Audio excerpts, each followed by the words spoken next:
That's what opened up to me, is That's that cool. you have to look at a river and everyone can see the art, but Mm-hmm. you have to train yourself to see the science. You have to see the numbers. Were you good at math in high school? Yeah. Right, okay. That was the one kind of thing that came naturally to me. Mm-hmm. Very poor English skills. Not much of a reader, but Fair enough. yeah. But math always worked, and so it worked with my eyes and my mind, and it was what I was passionate about. Yeah. And so it was entry level, but I just started learning and I started working, and eventually built competency. And then they put me in, 45, 50,000 pound excavator and put me on a pond and said, take this pond and turn it into a stream. And so it was like those tasks where I made mistake after mistake. I buried machines. I've broken a lot Did you of really? machines. Oh, yeah.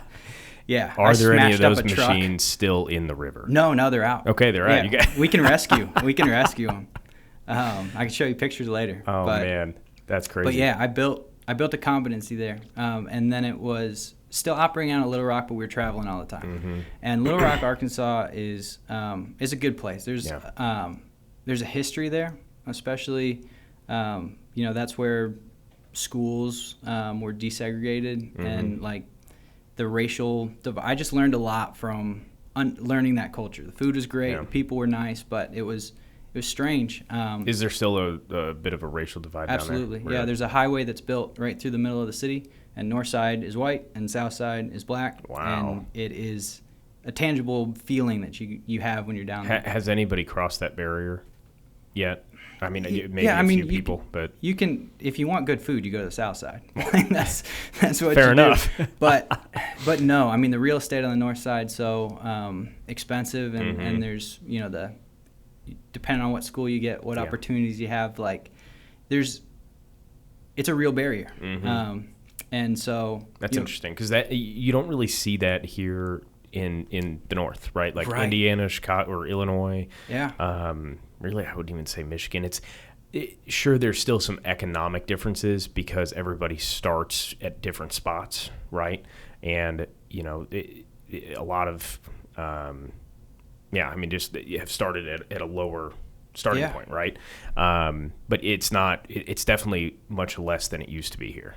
Yeah. So that's interesting that Arkansas is still that different. Yeah, and that's why it was a shock to me. Is like seeing it, and we grew up on the north side in a really white place, and so like we also went to school down in the city, and so like we were able to see a bit of a dynamic there, but it's not like it ever was realized or felt that real. I mean, you're in a football locker room. It doesn't matter what the guy looks like. It's like you go to war with them, and you just love the people around you. Exactly. Yeah. And so I think that's something really cool about going to Heritage is, it was a private school, but it was a very diverse private school. Mm-hmm. They worked at it. Yeah, so it was really cool. It didn't matter to us, Yeah. And I think, even those of us with more conservative views, it doesn't matter to us. Yep. We see the person for who they are. The younger generation too. Like this stuff just changes with the more exposure that you have to different people and different ideas. Yeah. But seeing it down there, living in it was,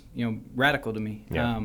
And so, I had this view of Little Rock that was like, it's a cool place, but it's not my place. And we would travel all the time. And when we were traveling, we ended up, probably 40% of our work was in Northwest Arkansas. Okay. And Northwest Arkansas is the hub for Walmart. It's the Walton family That's up there. right, yeah. And so there's a lot of money, but it's also the edge of the Ozarks, the Ozark Mountains. Ozarks and so are beautiful. It's absolutely stunning. And so there was both like investment in natural resources, very like wild places to swim and waterfalls to hike to and everything. And so Incredible. It was like, this feels like my place. And so with as much travel as we had going on, I just decided I'm going to move up here.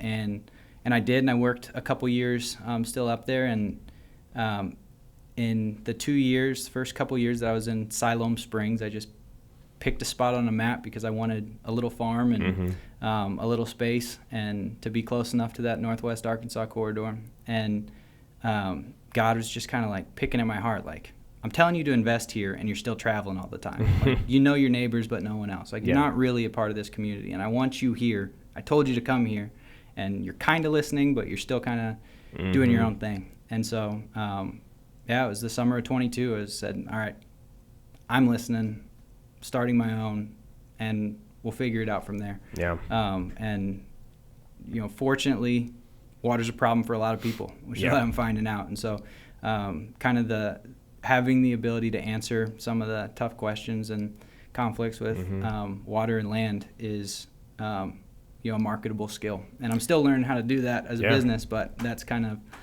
How did that conversation go with the company you worked with prior when you said, hey, I'm starting a competing company?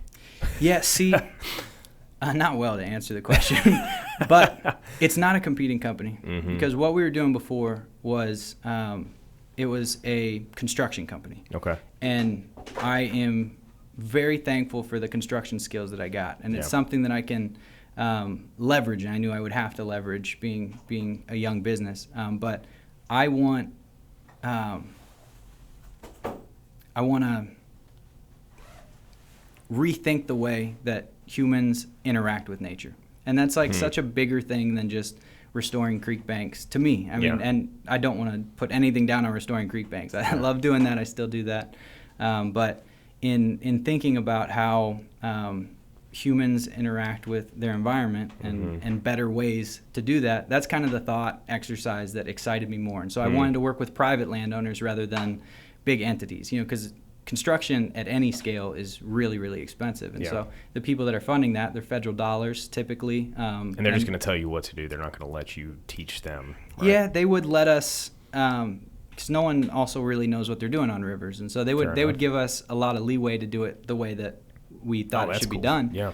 But at the end of the day, you're just isolated and you're working with municipalities and the U.S. Army Corps of Engineers, and it's more structured, less creative than I wanted. And so, my business, Savannah Springs, our tagline, if I cannot screw this up, is to restore our environment towards ever more ecological and anthropogenic abundance.